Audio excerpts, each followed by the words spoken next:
Good morning, Shield Wall Nation. This, of course, is your daily report. And as we usually do, we start off with the COVID facts. But before we do, make sure you hit that like button, hit that subscribe button, hit that bell icon too. That will definitely help out getting notified when I start posting videos.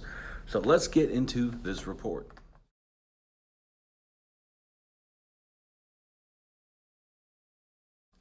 So starting off with the COVID facts here, we've got global cases at 14,601,386. Global deaths, 607,883. Global recoveries of 8,712,402.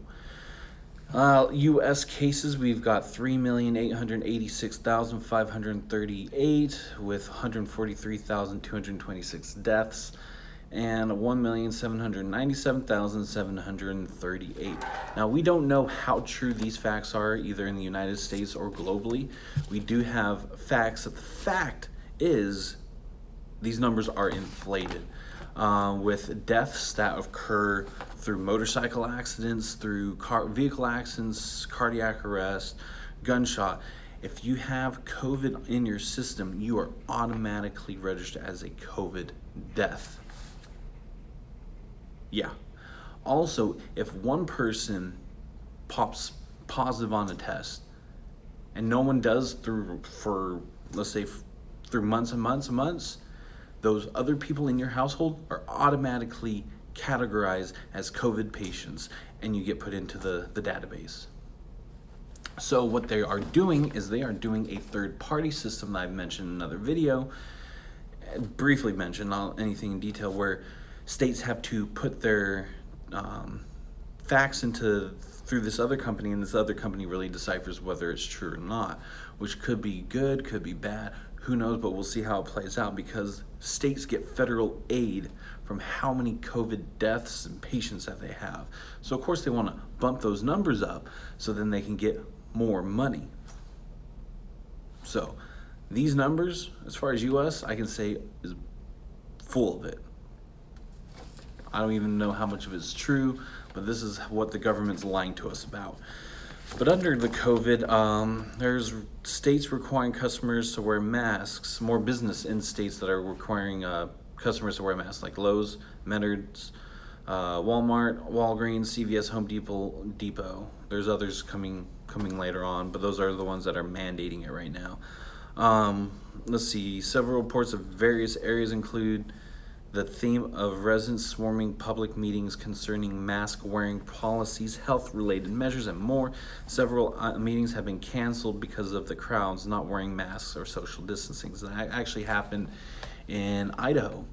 In Idaho, in fact, they had basically a protest go into the meeting saying, you know what, you can't block us out, because what they were doing was saying you can't be here, but if you want to voice your opinion, you have to call this number. Who knows if they're checking, like, hey, what is your opinion before we put you in this line of people wanting to say, what's your opinion on it? And they might hang up. They might say, oh, bad connection, hang up. And so you don't really get to voice your opinion. They can't hang up on you in person. They can have you demand to be seated, have security kick you out, whatever it may be, but they still have to hear it. And everyone else in the room hears it as well, which is a good thing. They don't want that. That's why they've canceled their meeting in Idaho. Don't know exactly where, as far as I know, is in southern Idaho. So there's that.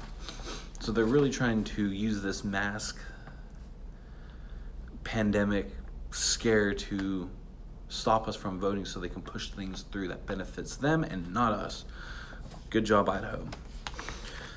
Let's see. Backlash for not complying with self-quarantine policies are resulting in tyrannical backlash. Recently, one Kentucky couple was ordered to wear ankle monitors after a wife refused to sign a self-quarantine paper. She agreed to notify the health department if she was leaving the house for any reason, but that was not enough. So now they're basically putting us under house arrest.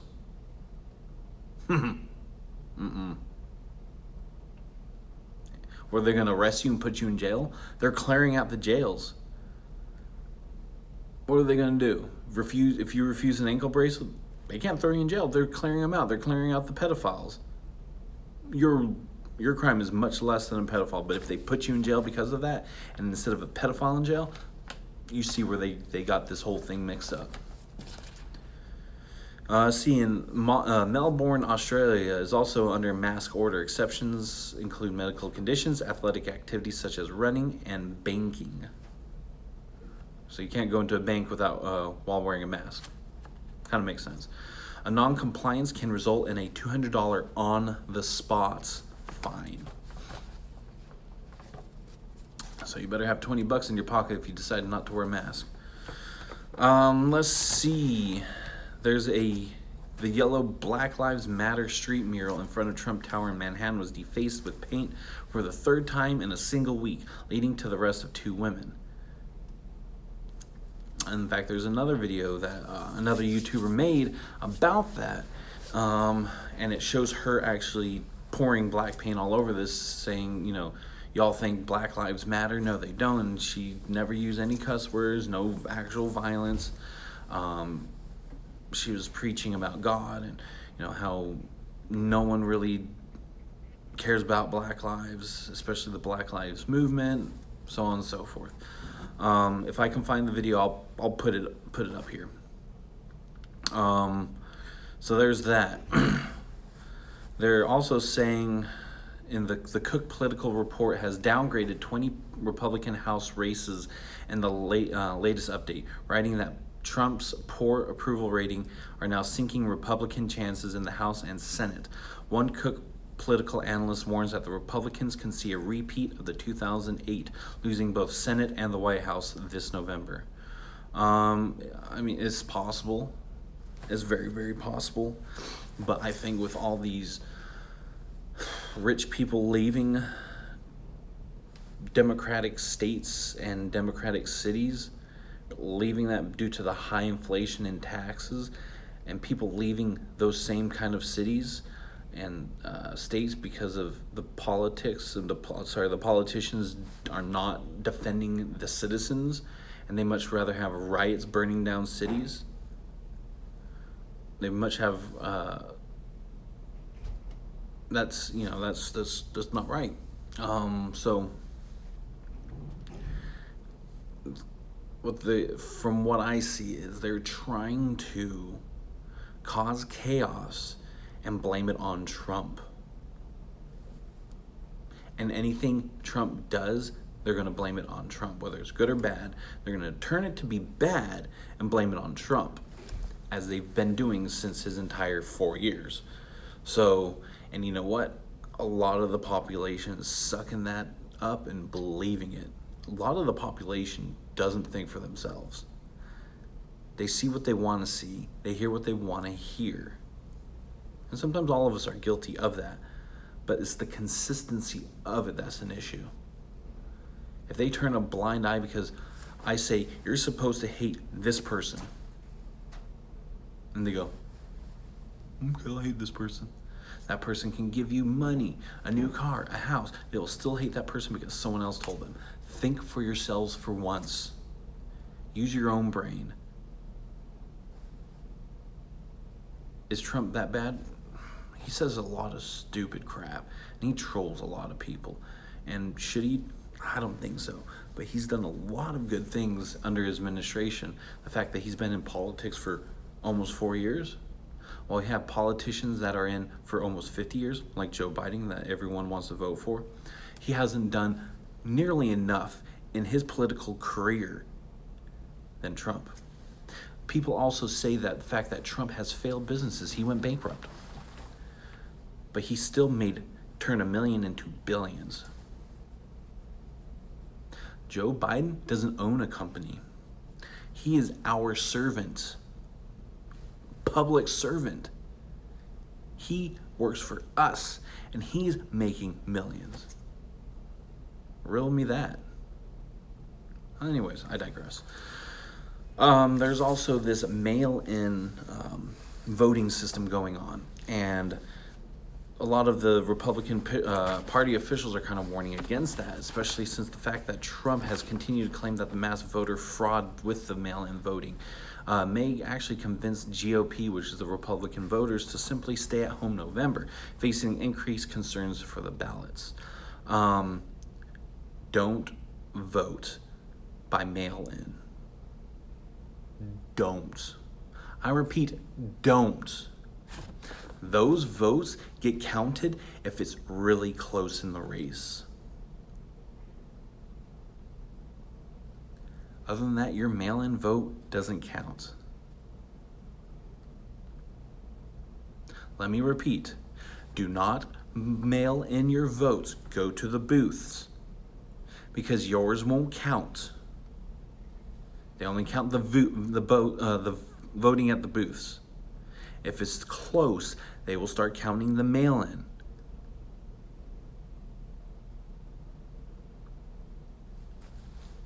Voting in the booths. Let's see.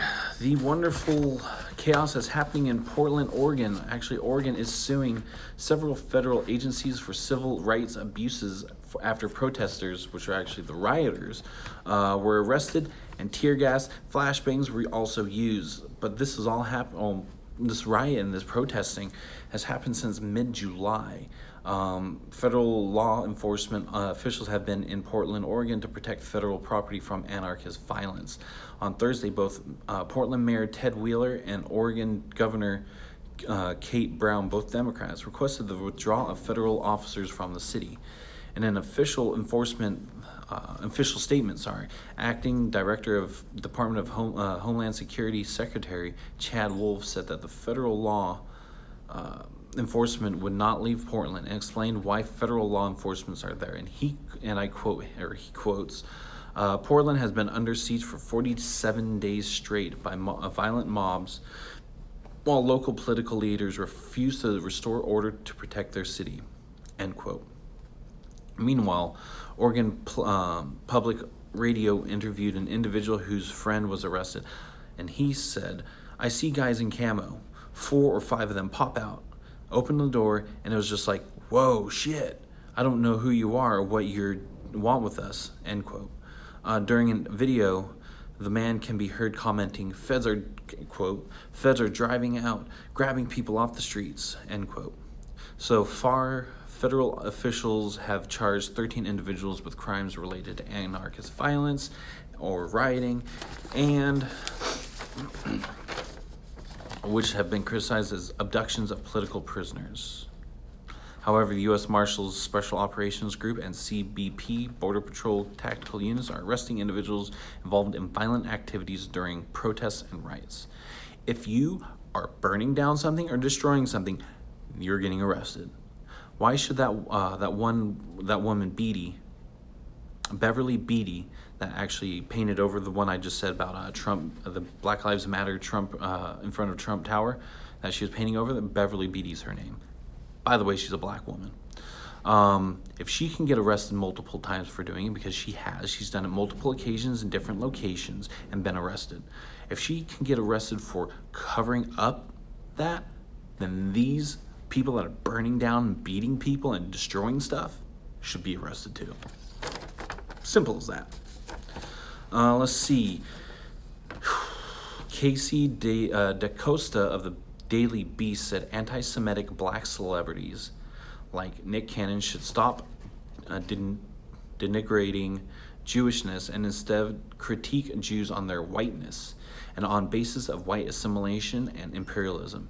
DaCosta claimed that anti-black racism and anti-Arab racism are specifically practiced by Jewish institutions and individuals. It's kind of interesting to see how far the left goes to justify such forms as racism while exonerating their own. Like I said about Beverly Beatty, covering up painting, really is saying what they did, well, how the paint got there. But she's getting arrested and the BLM or Antifa is not. It's same thing, just under a different cause, and one's a crime and one's not.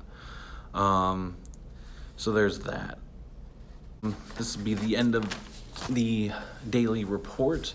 I hope you all have a great morning. I hope you have the rest of your day, good rest of your day, and I will catch you on the next one. But Shield Wall Nation, make sure you stay strong, resilient, and keep that shield wall up.